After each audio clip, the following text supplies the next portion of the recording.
নমস্কার বন্ধুরা, আজকে আমি খুব সুন্দর একটি রেসিপি নিয়ে উপস্থিত। বন্ধুরা, মাঝে মাঝে তো আমাদের সবার ঘরেই পোলাও, ফ্রাইড রাইস, বিরিয়ানি এইসব রান্না করা হয়। তো আজকে আমি ওইটাই তোমাদের সঙ্গে শেয়ার করব। ঘরে থাকা যে কোনো চাল দিয়েই কিভাবে পোলাওটা রান্না করা যায়। তো চলো রান্নাটা শুরু করি।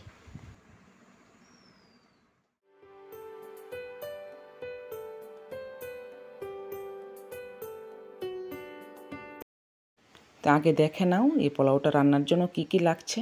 তাই আমি একটি প্লেটের মধ্যে আদা কুচি নিয়েছি, 3টি কাঁচা লঙ্কা চিড়ে নিয়েছি, দারচিনি নিয়েছি, এলাচ নিয়েছি, আর কয়েকটি লবঙ্গ নিয়েছি, আর একটি তেজপাতাকে হাফ করে নিয়েছি।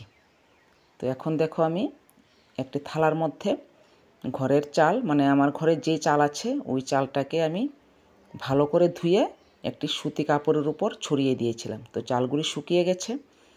তো এগুলো আতপ চাল ছিল, সেদ্ধ চাল দিয়েও করা যায়। তো দেখো আমি কড়াটা বসিয়ে কড়ার মধ্যে আমি সর্ষের তেল দিয়ে দিয়েছিলাম।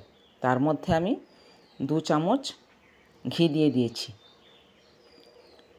তো এখন দিয়ে দিচ্ছি 4টি এলাচ থেতু করে নিয়েছি, তারপর দিলাম লবঙ্গ, দারচিনি, দিলাম আদা কুচি।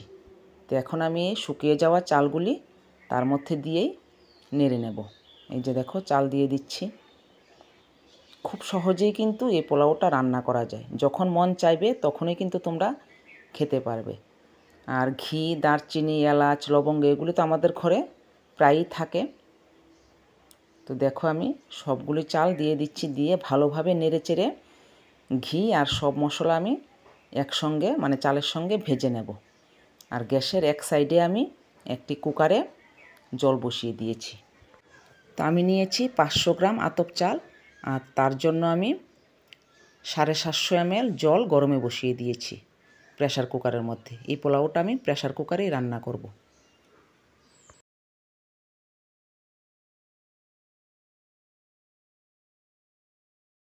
এই যে এখানে আমি এই প্রেসার কুকারে 750 ml জল দিয়েছি, তার মধ্যে তেজপাতাটা দিয়ে দিলাম, আর দিয়েছি চায়ের চামচে 1 চামচ চিনি আর হাফ চামচ লবণ।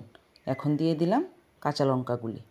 তো জলটা ফুটে উঠুক, আর এইদিকে আমার চালগুলিও ভাজা হয়ে যাক।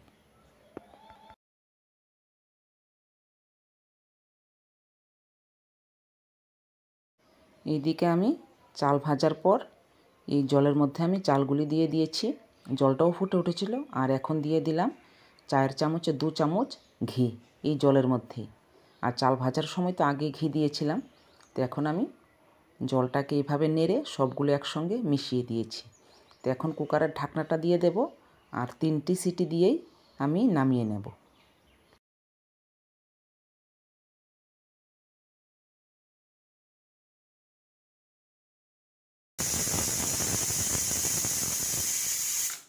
এইভাবে 3টি সিটি দেওয়ার পর আমি গ্যাসটা অফ করে দিয়েছি। তারপর কুকারের প্রেসারটা ছাড়ার পর আমি ঢাকনাটা খুলে নিয়েছি। তো দেখো খুব সুন্দর হয়েছে পোলাওটা। তো এইভাবে রান্না করলে কিন্তু সব কিছুর সঙ্গেই খাওয়া যায়, মাছ, মাংস, ডিম সব কিছু দিয়েই খাওয়া যায়।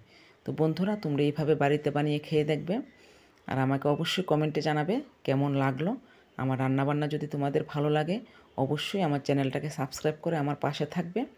তো তোমরা সবাই ভালো থেকো, সুস্থ থেকো।